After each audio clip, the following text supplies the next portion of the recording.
Le ministère de la fonction publique a organisé le mardi 11 septembre 2012 la rencontre de haut niveau de partenaires intervenant à l'appui à la réforme de l'administration publique en République démocratique du Congo. La salle Virunga de l'hôtel Memling a servi de cadre à cette activité, présidée par le représentant du Premier ministre, le professeur Daniel Mukoko Samba, vice-premier ministre, ministre du budget, pour annoncer les grandes articulations de cette politique conçue sous le label du rassemblement de valeurs pour mieux réformer l'administration publique. Pour réformer son État, la République démocratique du Congo a donc besoin d'un modèle public qui tienne compte de ses propres réalités. C'est ce qui a conduit son Excellence, Monsieur le Premier ministre, à s'engager, conformément au programme du gouvernement, à la réformation des cadres institutionnels de pilotage de l'administration publique en vue de lui donner une nouvelle impulsion.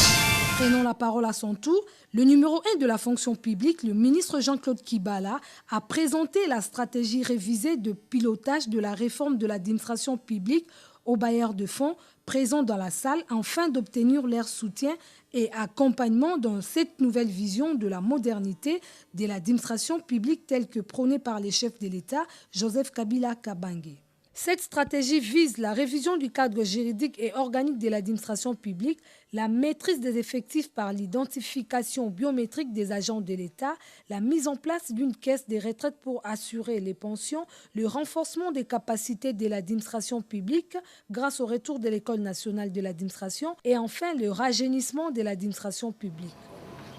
Le moment est donc pour nous de vous présenter notre nouvelle stratégie de la réforme de l'administration publique, qui ne sera pas une table rase de tout ce qui a été bien fait, car la question de la réforme de l'administration publique se pose au sein de la question plus vaste de la réforme de l'État. Aujourd'hui, les institutions issues des élections de 2006 et celles mises en place après celles de novembre 2011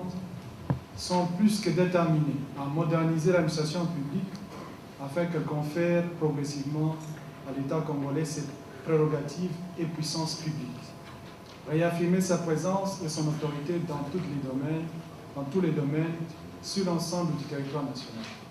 Le ministre du Plan en charge de suivi de la révolution de la modernité, Célestin Vunabandi, a planché sur le plan numérique national Horizon 2020. La toute dernière intervention, c'est celle du vice-ministre sud-africain qui a tenu à affirmer l'appui de son gouvernement à la réforme en cours et a tenu à partager avec les participants à l'atelier l'expérience sud-africaine.